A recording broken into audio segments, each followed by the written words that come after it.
아브라함이 거기서 네게브 땅으로 옮겨가 가데스와 술 사이 그랄에 거류하며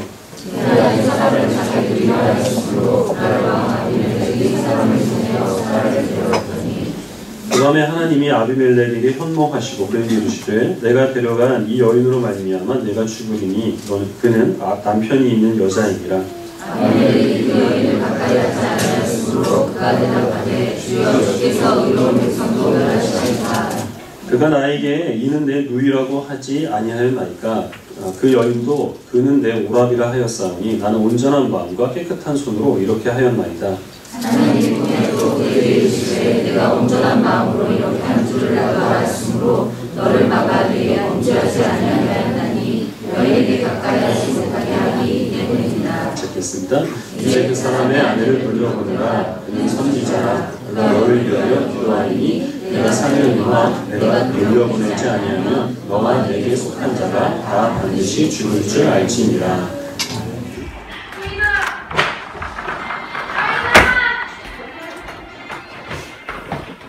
웬일로 오셨어요?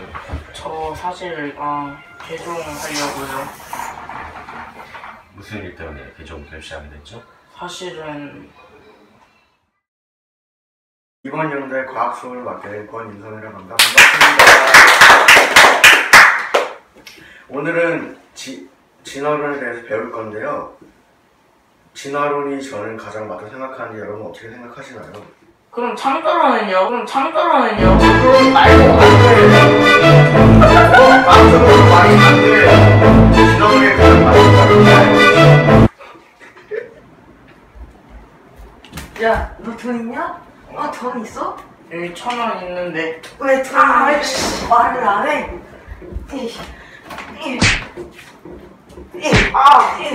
맞서 1,000원 게이드? 야, 우리 맛있는 양식을 주신 하나님께 먼저 기도하고 먹자. 아멘. 어?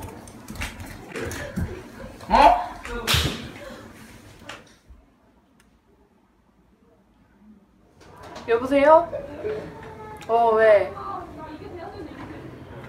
언니 진짜 오늘 막 학교 전담 경찰관이 와가지고 막 우리한테 막 계속 뭐라 하는데 짜증나게 진짜 완전 어이없지 않아? 진짜. 정말? 왜 너한테 그래? 야 어이없네? 근데 왜 나한테 전화해서 X야? 여보세요? 야 많이 힘들었겠다. 그래. 나 힘든 일 있으면 나한테 말해. 응. 이래놓고 맨날 밤마다 전화하는 거 아니야? 응. 잘 자. 안녕.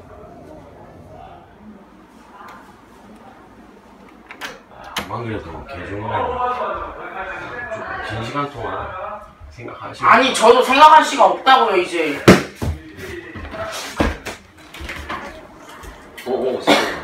나 오늘 목사님이랑 상담하고 왔는데 헛소리밖에 안 하더라. 왜 회장님인데? 그러니까 뭐 믿고 기도해봤자 애들이 뭐 나쁜 짓 하는 건 나도 똑같고 돈도 계속 뺏기고 마시는 것도 계속 뺏기고. 그래서 상담해서? 응. 그래서 뭐 개종할까 생각 중인데. 개종하려고? 근데 생각을 해봐야죠. 응? 너는 다른 줄 알아? 일에 돌아가. 짜증나게 하고 있어. 진짜 민이 형 겁나 빡치네 진짜. 응? 가서 갔네. 얘는 또 뭐야.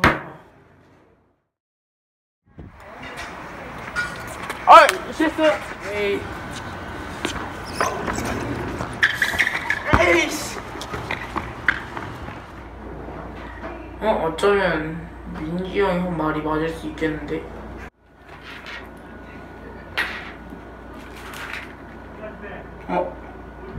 그래, 나도 나쁜 아이였지만 하나님께서 용서해 주셨으니까 나도 그 친구들 용서해 봐야 되겠어. 그래, 앞으로 이제 의심 갖지 말고 하나님을 열심히 믿어야 될 것 같아. 먼저 여기 나오는 주인공이 이제 13세 이모군이죠. 극중 이름이 세종이던데 본명 아니겠죠? 근데 세종이가 신앙생활하다가 큰 회의를 갖습니다. 자기는 하나님을 잘 믿고 싶고 그리고 창조론이 사실이라고 생각을 하는데 학교에 가니까 진화론이 사실이다. 그리고 창조론은 신화, 또 허구에 불과하다. 이렇게 가르치는 거죠. 하나님께서 나를 사랑하신다고 생각을 하는데 학교에서 일진한테 삥을 뜯기고 또 이제 가장 심각한 문제는 교회에서 일어나는데요. 교회에서 친구들끼리 이제 간식을 나눠 먹으려고 하다가 그 앞에 이제 그 전에 기도를 하는데 같은 신앙을 갖고 있는 친구들이 기도하는 중에 간식을 들고 튄 거예요. 이것도 교회 안에서는 늘 다른 사람의 어려운 이야기를 들어주는 그런 착하고 친절한 그런 아이처럼 보이는 그런 학생이 사실은 이제 뒤에서 험담을 하고 또 나의 안 좋은 이야기를 또 하고 다니는 그런 나쁜 아이였다. 그런 이제 가식적인 아이였다는 사실을 또 알게 되는 거죠. 그래서 이런저런 고민을 하다 결국 이제 개종을 결심을 하고 목사님을 찾아갔는데 목사님은 세습 목사님 같아요. 아버지가 목사님.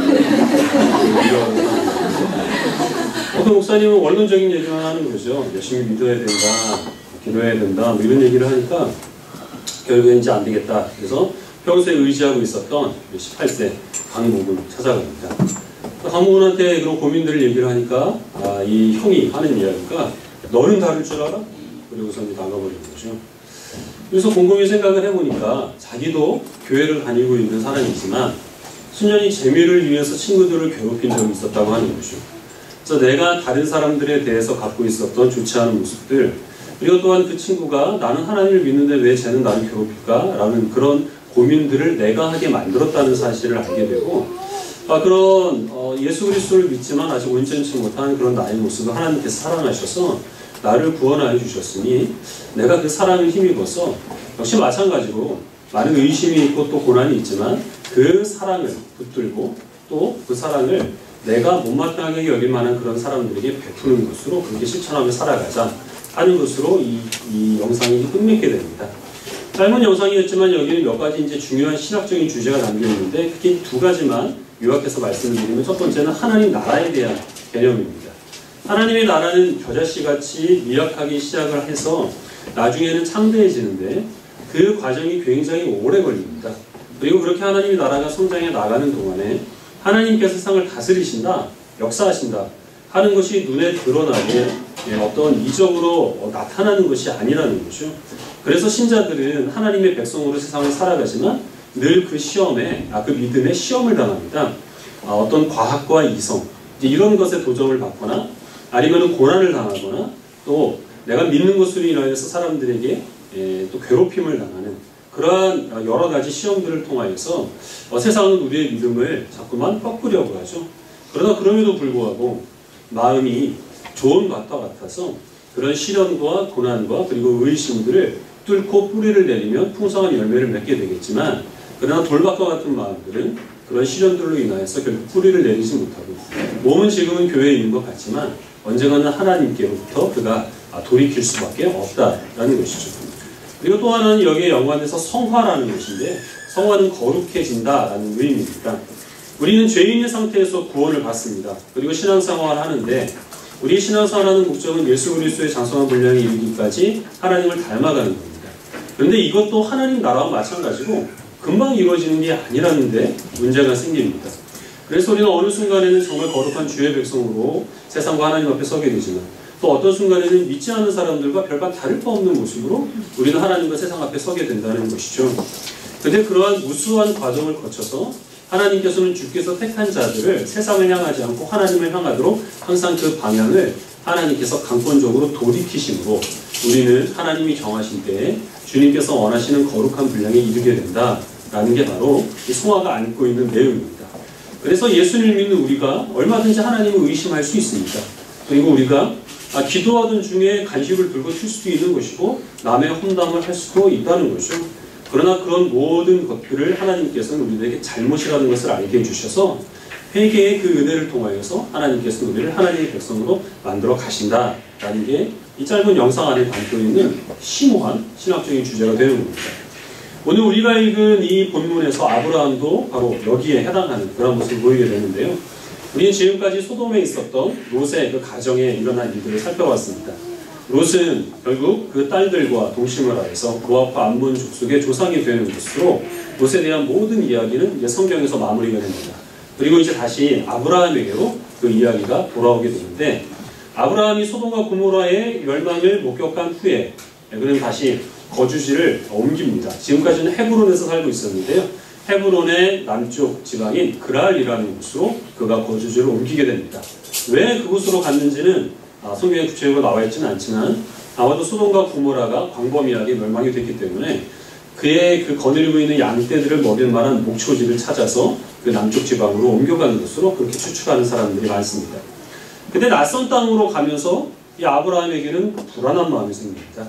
혹시 거기에 있는 낯선 사람들이 나를 해치려는 것이 아닐까? 혹시 내 아내 사라를 차지하려고 나를 죽이려 하는 것이 아닐까? 이런 두려운 마음에서 자기 아내를 아내라고 하지 않고 여동생이라고 주변 사람들에게 소개를 한 것이죠.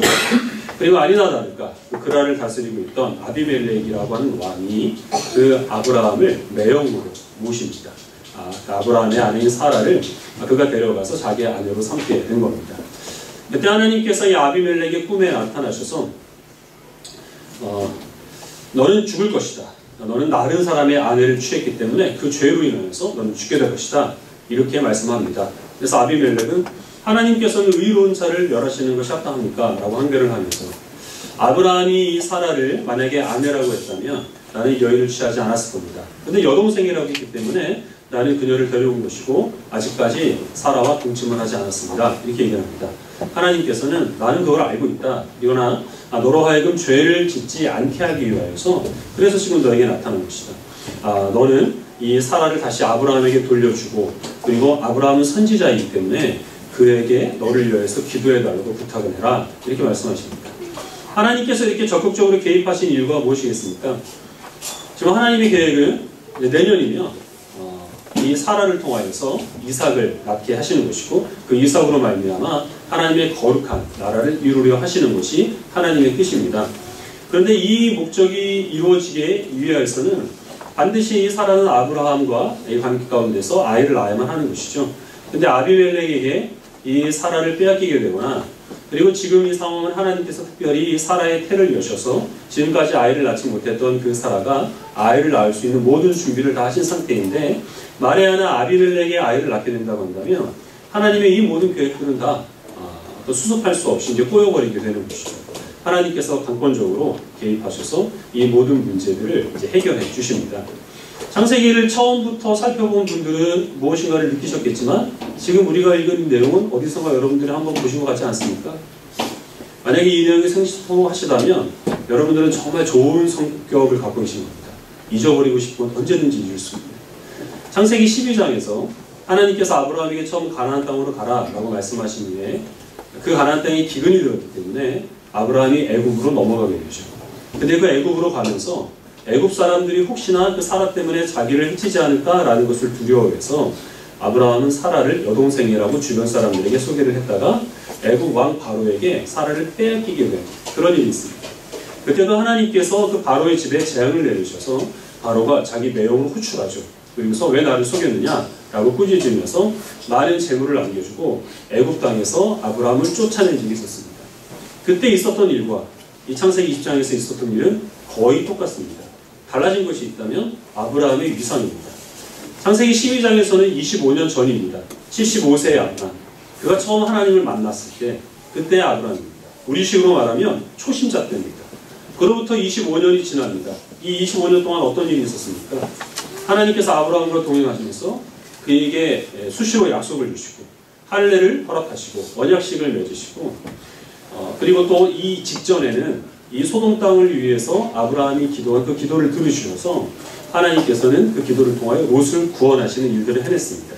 그래서 이 아브라함은 우리의 믿음의 조상이요 다윗과 그리고 또한 아브라함의 후손으로 오신 예수 그리스도를 예표하시는 그 역할들을 지금까지 아브라함이 잘 수행해 왔습니다. 그리고 이 아브라함은 한때는 300명의 군사를 가지고 그돌라오멜 연합군을 물리치고 롯을 구원한 그런 용맹스러운 모습을 보인 적도 있습니다.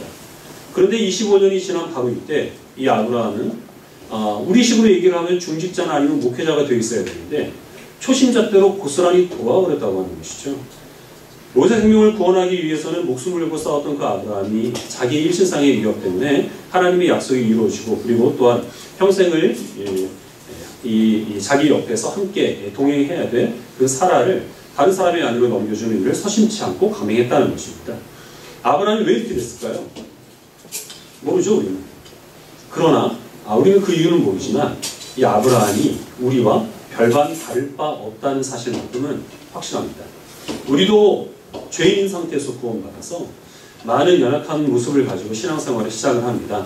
예배를 드리고, 그리고 또한 거듭되는 우리 신앙 연륜이 깊어갈수록 우리들은 하나님과의 교제가 더 풍성해지고, 그러면서 우리들은 과거에 가졌던 여러 가지 어린아이 모습들을 버리게 되는데, 그럼에도 불구하고 우리 안에는 우리가 정말 신앙생활을 하는 이유가 무엇인가? 내가 정말 하나님을 섬기고, 그리고 지금까지 열심히 하나님을 위하여서, 우리가 성도를 위하여서 수고해왔던 그런 이유가 무엇인가 하는 것에 대해서 스스로 의아하게 생각할 정도로 우리 자신 안에서 여전히 해결되지 못하는 습관적인 죄악들, 그리고 또한 우리가 부지불식간에 튀어나오는 여러 가지 다듬어지지 않은 그런 못된 성품들, 그런 것들이 우리들은 나오게 되고, 끊임없이 하나님을 의심하고, 또한 끊임없이 사랑하고 이해하기보다는 내가 가진 판단을 가지고 다른 사람들을 정죄하는 일들을 우리들은 습관적으로 행하고 있다는 것입니다. 그래서 우리의 그 신앙은 결국에는 하나님께로 도달하는 것인데, 그것이 마치 쭉 뻗은 등산로 같이 일직선으로 하나님을 향하여서 나가는 것이 아니라 험한 산맥과 같습니다. 오르락 내리락 하는 것을 무수히 반복하죠. 우리가 하나님을 향해 있는 것 같다가도 어느 순간에는 시험 때문에, 여러 가지 유혹 때문에 세상을 향하여 있고, 그럴 때마다 하나님께서 우리의 삶 가운데서 간섭하십니다. 아브라함과 같이 간권적으로 간섭하실 때도 있고, 우리가 기도와 그리고 말씀을 읽거나 듣는 중에서 하나님께서 우리 마음에 감동을 주실 때도 있습니다. 우리가 영상에서 본 13세 이모군과 같이 강모군의 이야기를 듣고 그가 자신의 잘못을 깨달았던 것처럼, 하나님께서는 다른 사람의 그 이야기를 통하여서 우리들에게 하나님께로 향할 수 있는 기회를 또한 허락하십니다. 그러면 그렇게 하나님을 향해 있다고 해서 우리가 늘 끊임없이 하나님을 향해 있고 똑같은 잘못을 반복하지 않느냐? 25년 전의 잘못을 고스란히 반복한 아브라함과 같이 우리들은 늘 같은 문제를 가지고 넘어질 수밖에 없고, 그럴 때마다 하나님께서는 우리가 상상할 수 없는 다양한 방법으로 우리의 삶 가운데서 개입하십니다. 근데 중요한 게 무엇이냐면, 이런 하나님의 개입은 늘 우리들에게 회개를 동반한다는 겁니다. 그리고 그 회개는 우리들에게 아픔을 요구하고 있습니다. 우리 에스겔 18장 말씀을 같이 보겠습니다. 영상은 재밌게들 보시더니 사뭇 분위기가 달라요. 에스겔 18장 30절부터 32절까지 읽어주시겠습니다.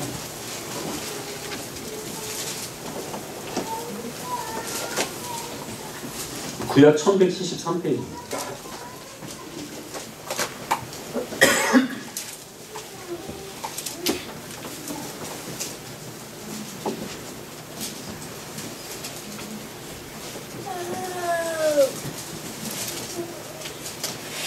에스겔 18장 30절을 배워드리겠습니다. 주 여호와의 말씀입니다. 이스라엘 족속아, 내가 너희 각 사람이 행한 대로 심판할지라. 너희는 돌이켜 회개하고 모든 죄에서 떠날지어다. 그리한즉 그것이 너희에게 죄악의 걸림돌이 되지 아니하리라.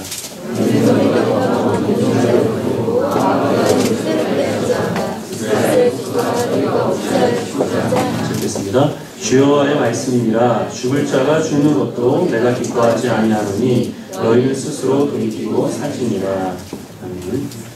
하나님께서 이스라엘 백성들에게 회개를 촉구하시는데, 우리가 읽은 32절 말씀에 죽을 자가 죽는 것도 내가 기뻐하지 아니하노니 이렇게 말씀을 하십니다.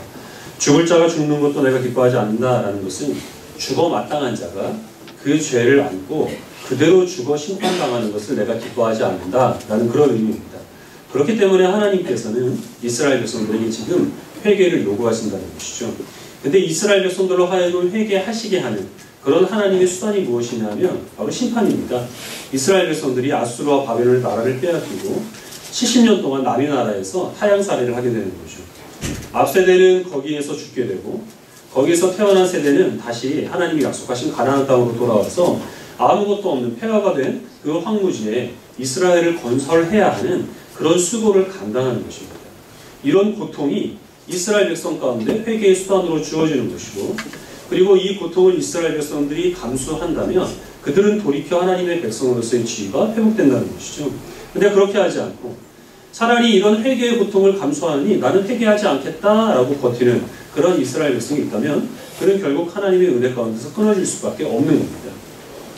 하나님께서 우리의 삶 가운데서 간섭하셔서 세상을 향하여 있는 우리의 모습을 돌이키실 때는 항상 회개를 요구하시는데 그 회개는 때로는 우리들에게 심각한 고통을 야기한다는 거죠. 우리가 영상에서 본 그 18세 이모군이 강모군에게 호통을 당하는 것처럼 그래서 자기가 잊고 있었던 자기의 그 과거에 행했던 어떤 그 죄들을 다시 되새기는 그런 아픔을 감수해야 하는 것과 같이 아브라함이 자기의 처남에게 불려가서 호통을 당하고 애굽에서 쫓겨나는 그런 수모를 감수해야 되는 것처럼 다윗이 선지자 나단의 그 심판의 선언을 듣고 그가 통회하며 회개를 위하여서 기도했던 바와 같이 그리고 이스라엘 백성들이 그런 낯선 타향살이를 해야 되는 것과 같은 그런 심각한 고통이 회개와 함께 주어지기 때문에 우리들은 이런 하나님의 간섭하시는 손길에 대해서 거부할 때가 많다는 겁니다. 그러나 그것을 우리가 끝까지 거부하게 된다면 결국 세상을 향해 있는 우리의 방향은 하나님께 돌이켜지지 않을 것이고 그러면 하나님께로부터 점점 우리는 멀어질 수밖에 없습니다. 우리는 하나님이 택하셔서 주의 백성이 됐다는 사실을 잘 알고 있지만 하나님께서 나를 택하셨는지 그렇지 않은지 우리는 무엇으로 그것을 확신할 수 있겠습니까? 이러한 하나님의 간섭하시는 손길이 나의 삶에 침투해서 들어와서 그것 때문에 내가 불편해지고 그것 때문에 내가 자존심이 무너지고 그것 때문에 내가 나 자신을 초라하게 여겨질 때 그것을 나를 사랑하시는 하나님의 은혜라는 사실을 알아서 받아들이는 사람은 하나님께서 나를 택하신 주의 백성이라는 사실을 의심할 여지가 없습니다. 그러나 그것이 싫어서 계속해서 하나님의 손길을 거부하고 내 마음이 원하는 대로 살아가게 된다면 우리는 우리 자신이 지금 교회에 와서 앉아있다고 한들 하나님께서 나를 택하셨다라는 것을 무엇을 가지고 확신할 수 있겠습니까? 사이코패스라는 말을 잘 아시죠? 반사회적 인격장애라는 뜻인데요. 이 사람들은 자기가 원하는 것을 이루기 위해서는 수단과 방법을 가리지 않고 그것이 다른 사람들에게 심각한 피해를 끼친다고 하더라도 전혀 죄의식을 느끼지 못하는 사람들입니다. 감정이 없기 때문에 그들은 두려움도 없고 그리고 뉘우치는 것도 없습니다. 근데 지금까지는 이 사람들이 어떤 감정도 없어서 슬픔도 기쁨도 모르고 그래서 다른 사람들의 그 아픔을 공감하지는 못하고 그리고 또한 두려움이나 죄의식이 없다 이렇게 생각이 되어왔는데 사이코패스에 해당하는 사람들도 후회를 할 수 있는 능력은 있다고 합니다. 어떤 식이냐면 어떤 집을 털다가 걸립니다. 그래서 경찰서에 잡혀가게 되면 내가 그 집을 털지 말걸 이렇게 생각을 한다는 거죠. 그 이유가 무엇입니까? 잡혔기 때문이라는 거예요. 다른 집을 터는 것이 도둑질하는 것이 죄가 되기 때문이 아니라 그것을 해서 나에게 피해가 오기 때문에 그러지 말걸이라고 후회를 한다는 겁니다. 그래서 일반인과 이 사이코패스들의 결정적인 차이가 무엇이냐면 이런 자기가 후회하는 행동을 통하여서 반성하지 못하는 것 그것을 더 나은 어떤 행동을 야기할 수 있는 기회로 삼지 못한다는 것 그래서 똑같이 후회할 일을 나중에는 다시 한번 반복하게 된다는 것이 일반인과 다른 사이코패스들의 특징이라고 하는 겁니다. 우리가 살아가는 세상에는 사이코패스까지는 가지 않더라도 양심에 화인받은 사람들이 너무나 많은 것 같습니다. 자기가 원하는 것을 이루기 위해서 수단과 방법을 다 가리지 않으면서 그것을 끊임없이 합리화하는 것이죠. 그 과정에서 어떤 사람들이 피해를 입거나 마음이 아프다 하더라도 그것은 그 사람의 잘못이다 라고 책임을 떠넘기는 사람들이 너무나 많습니다. 그런 사람들 때문에 무고한 사람들이 피해를 입고 사회기관과 질서가 지금 현저히 무너져가고 있습니다. 사회에서도 그러거니와 우리 그리스도인들에게 있어서 우리의 신앙생활에는 더욱더 이러한 부분들이 중요시되고 있습니다. 오늘날 우리 그리스도인들에게는 과거의 그리스도인과 비교해 봤을 때 회개 기도가 많이 부족합니다. 다른 사람들 앞에서 나의 잘못을 있는 그대로 용서를 구하는 것도 현저히 줄어들고 있습니다. 그래서 우리가 그만큼 의롭기 때문이 아니라 우리의 그 양심이 점점 무뎌지고 있기 때문입니다. 하나님께서 그런 우리를 돌이켜 세우시기 위하여서 많은 방법들을 동원하십니다. 다른 사람들의 이야기를 들어서 내가 그 이야기를 듣고 나의 모습을 돌아보기도 하시고 말씀과 기도를 통하여서 성령께서 우리 속에서 역사하셔서 우리 마음에 감동을 주기도 하십니다.